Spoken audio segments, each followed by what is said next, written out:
everybody. We have your very own. Wow. Sorry about that. I turned it up just a little bit because we have a lot more people in the tent than we have typical fashion. Really? So this is my son Danny, who. Hi, Danny sings too, you guys. Yeah. You want to sing something? Come on, Danny. I'm getting ready to do a Christmas album. My son does Away in the Manger really well, and I think I'm trying to get him on my album. Dude, that's cool. Would you get him my album, Danny? Would you do it? What if he paid you? If I pay you money? Like, What if I buy you Roblox? Ooh, Robux? Roblox. Uh-huh. So Roblox. Anyone know about Roblox? The kids? Oh yeah, my kids are all about it. Roblox and Robux and. Dude. So anyways, but yeah, so how you doing?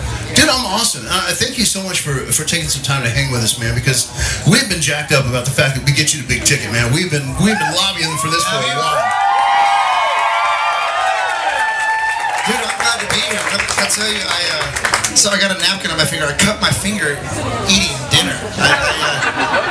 My road manager, Tony, he looked at me and goes, dude, did your finger get in the way of your mouth? And I actually was trying to open up one of the, we had Qdoba. I was trying to open up one of the tops of tin foil. And it's some real hard tops, and it just cut my finger back. Anyways, TMI. That's called living life, man. We do that all the time. Yes, so sir. that's awesome. Well, man, I just got blown away. My wife texted me a few minutes ago, and she said something pretty cool happened to you from the big stage there. Now, did you guys see Jonathan Turnbull speak? Did anybody miss that?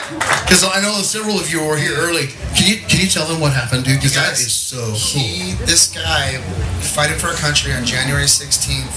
I guess he was picking up a delivery box, serving. And the box blew up, and it killed 3 other people. That they pronounced him dead as well. Wow. And then I guess he came back to life. And then they pronounced him dead again, and it blew out both of his eyes and his head. I mean, and this guy survived. I was backstage, so I was having a hard time leaning into the testimony because the speakers, it's hard to hear from backstage.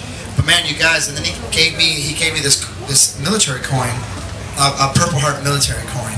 It just said, your music, haven't seen it yet. Just made such a big difference. Man, I was just, wow, incredibly touched by that. Man, God does some pretty cool stuff. Let's talk about that song, because the video, that you produced, wow, dude. Who's seen the video, or haven't seen it yet? Yeah, right? Okay, who hasn't seen the video? Raise your hands. Okay, you got your homework when you get home. Seriously. So you guys are fans, huh? Whoa! Look who's in the hot seat. Dun, dun, dun, dun. If you check out the video when you get a chance, I even watched it. I filmed it, and I cried. I was like, whoa. But everyone who texted me when it first came out was like, goodness, I got tears in my eyes. Yeah. But when I wrote that song was just written. Can I tell you, that was last year. I wrote it last year, June. It's a year old now. And I went to the writing session, and I did not want to write. I was not feeling it that day. I was kind of in a funk, and I just was disappointed about some things in my life and some unanswered prayers. And so when I went to the writing session, I was like, okay, cool. Maybe we can. It was the same writers that. Has anyone heard the song "New Day" off the new record? Yeah. Okay, so we wrote that song together too. Me, the writers of Haven't Seen It Yet, the same New Day, and I thought we were just going to kind of comb through that one and just improve it more. But we got there like, no, we're writing a new one. I was like, oh shoot. And so in my mind, I just leveled with the guys and I said, you guys, I don't feel like writing today. I'll be honest, I'm discouraged. And I just started telling them, man, I'm just really frustrated, disappointed with some things in my life. And then we just began to declare who God was in that moment. And so I Haven't Seen It Yet was fleshed out in that moment. In a season of disappointment, it's #1 this week on the radio and all. Pretty incredible, pretty amazing, and I just gotta tell you, but that song is a jewel and a gem from heaven. I believe that God wrote that song through us, and it's for those of you in this room who you're walking through that season. Can I just tell you, the best is yet to come. Our whole responsibility is to trust. And there's an enemy who's watching us from afar, who is looking to take us out. and it's just time. No matter, it's time to just like press in, because this enemy of sin that wants to take us out. It's time for us to say, God, even though I haven't seen the miracle or the promised land, I'm giving you my heart, I'm giving you my family, and I'm going after these communities for your name, in Jesus' name, you know? So did you know that was, I mean, right off the bat, that was just going to be the title of the record, and that was the direction you were going? Or I didn't how did that actually, come around? I kind of wanted to name the record New Day at first, but New Dude, Day, and that song's great. Kelly introduced me to that one, and Did you? Yeah, we were talking about, haven't seen it yet. Up at midnight, I always catch your videos on Twitter. Yeah, and so you dropped the video for New Day, which, by the way, another one you gotta check out because it's dope. It's really cool. it's funky. Check out the video. We got dancers. I mean, these amazing dancers from LA. But yeah, I mean, so but New Day is kind of a habit. It's very predictable. But I haven't seen it yet. You know, there's not many CDs called. I don't know if any albums out there called Haven't Seen It Yet. So I think the uniqueness of the name was pretty sweet. Right? Say your name. Danny. Danny what? Gokey. That's awesome. He's Danny Gokey too. I love that, man. The improved version, the better looking version. I cut my hair off. I cut it all off. Does anyone follow me on the gram or anything? So some of you are looking like, what happened to him? Here's what happened. I wanted a break from my hair because I got baby number 4 on the way. Right? Congrats. So I was doing some filming yesterday, and Mommy brought him to meet us for the bus, and she didn't pack a brush or hairspray because I think she's so used to me taking a brush or hairspray. So he's got the cool bedhead going on right now, and it looks kind of cool. I know he's rocking it, dude. So, do you get to bring your family with you on the road quite a bit? As much as I can. I wanted some time with my son, and he's my oldest. So I got Danny, he's 4 years old. Excuse me, 6 years old. Victoria, who's 4 years old. Gabriel, who's 22 months, and then we have Emmanuel coming this August. Yeah, I love that, dude. Well, I mean, we just are so excited about you being here again, like I said, because as a ministry here, we talk quite about just kind of living life together. Yeah. And you've been just that genuine, just living life. You know, I'm a regular guy, and you talk about your music and how really we think about the music of an artist that comes and performs. You know, that's your mission, that's your ministry, right? That's and really that's kind of been a means to an end, because your heart and your ministry is a different ministry.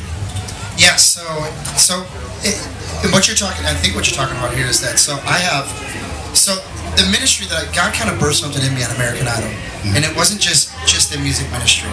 And I don't know if, I founded an organization called Sophia's Heart, and one of the things I did while I was doing music was I took homeless families off the street. And with Sophia's Heart, she was my first wife, Sophia, founded this ministry, her name, you know, rehabilitated 200 homeless families off the street since Idol. But in 2015, I couldn't sustain it. It cost so much money, and it was costing me and my wife so much money to do it. I had to shut down the organization, which was the saddest thing in the world. But God, and the thing that looked like a failure, little did I know that God was getting ready to shift. And sometimes the door that God shuts is very sovereign, because there's a greater impact He wants to do. So besides my family, which is my greatest ministry, you know, in the music, there's this ministry called Better Than I Found It. So it's actually a TV show that I'm working on right now. We filmed the first episode, and we're in pre-production for the next 9 more episodes. We're going to finish the season, but Better Than I Found It. So when I started this organization, one thing a man came up to me when the organization just started, and he gave me a 77,000 square foot facility, a hospital. It was run down, and he said, listen, I'll give this to you, but don't ask me for any help. Once it's yours, it's yours. And I think I was the only one dumb enough to take a hospital because the amount of money we hemorrhaged.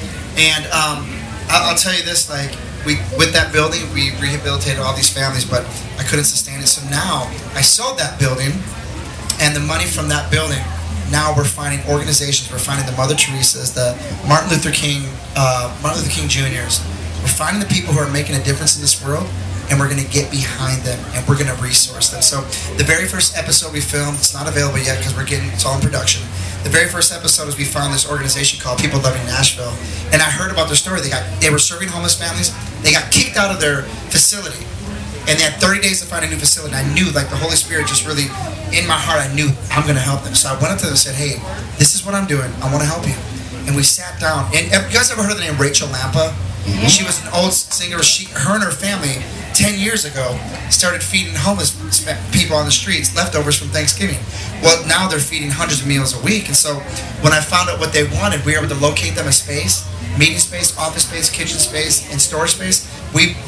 Our organization, Better Than I Found It, paid $150,000 to redo a whole remodel commercial kitchen. Now they're on track to feed 30,000 meals this year. And so I believe with each episode, That's so cool, man. so this is a vision that God has given me a long time ago of my music and my ministry coming together. But you can go to betterthanifoundit.org to figure out and to give if you want to give. But one of the things we're doing, one of the stories that we're vetting out right now is in San Diego. These guys who go and rescue sex trafficked slaves, and they have a 100% success rate. We're trying to figure out if we can go follow them on a mission and give them money to get a couple people out of rescue. Oh my goodness. I believe we're going to be building orphanages. Wow. So I had a TV deal on a table, and it kind of didn't work out the way I wanted to. So I just said, I'm going to do this by faith. I'm paying for this out of my own pocket. I'm hired the production team. With any ministry, you just gotta believe. You gotta believe, and believing is not just believing in your mind; it's putting action behind your belief. So I believe I'm going to film this first episode. We're going to find a platform to launch it on, and hopefully we're going to find a network to pick it up. Which I know they will. I just know that God has instructed me to do it. Yeah. And honestly, I don't need a big platform. Give me any kind of platform. We're going to see the world change. Amen. Amen. Dude, that's so awesome. Man, I appreciate your time, and I know that you got to get ready for the stage tonight. You guys. Are you kidding me? I'll take any questions. You know what I mean? Anything else you got, but I don't want to belabor it, but I just love getting to, you guys are the reason why we do what we do, and just so you know, pray for us, because it seems like when we're elevated on these platforms, like, there's a lot more attack. I feel it in my family. I feel it, you know, and you know, I just feel that, and so I know you have to feel that too, and so. Right. Well, what specifically can we be praying? Well, number one, I know birthing this project is a huge deal, and God has given me a few directives. You know, one of the things that I believe the Lord has directed me on, I know I heard His voice on it, was to, you know, like, the project, how to raise the funds, because years ago, I looked at Las Vegas and said, they took these money principles and they built these facilities to destroy people's lives, in essence, over the name of money. I wanted to create a platform. I didn't know what it was. Now I know it's better than I found it. I wanted to create a platform that would house millions upon millions, tens of millions, hundreds of millions of dollars. And we would build places that would restore, would heal, and would bring deliverance to people's lives. And so I really believe that this is a big thing that God has, you know, it's music. It's almost like, you know how Bono had that movement, everywhere he went, Red went with him? Yeah. I just see my music in the same way, in the same aspect. And so, you know, pray for me and my wife as we're going through this season of birthing a new child. Pray over my children. Like, one of the things that, the biggest thing is that as, you know, when we get on these platforms, we're exposed. And that's, everyone in this room know this, that the Bible says the enemy's like a roaring lion seeking whom he may devour. He's watching you every moment. And if it's not him, he's definitely got a sign. I'm not trying to bring fear to you, but what I'm saying is he's watching, waiting for opportunity. And so that's pretty important that we watch and we stay a watch. Stay vigilant.